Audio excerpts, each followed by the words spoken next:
এই যে আমি এখন মালাই কেক বানাবো, তার জন্য এই দুধটা চিনি দিয়ে ফুটিয়ে একদম পুরো গাঢ় করব।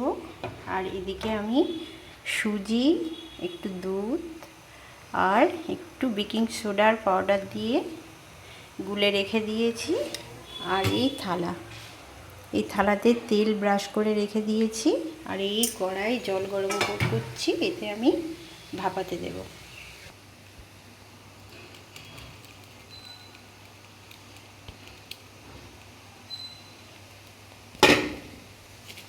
এটাকে একটু ট্যাপ করে নিতে হবে।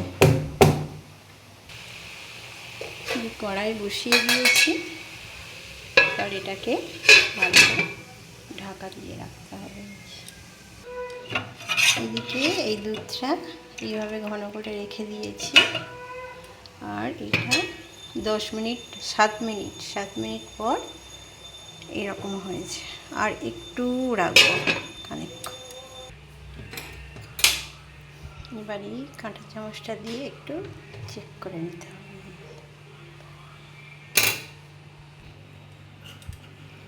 যে কমপ্লিট সুজির কেক। আর একটু উপর থেকে একটু বাদাম কুচি ছড়িয়ে দিলাম। এটা হচ্ছে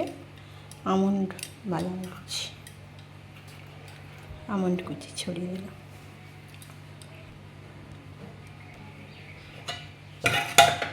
এবার এই হাতা করে করে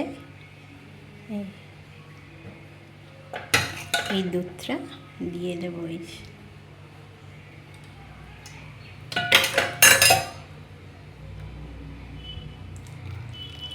সুন্দর একটা সেন্ট বেরিয়েছে।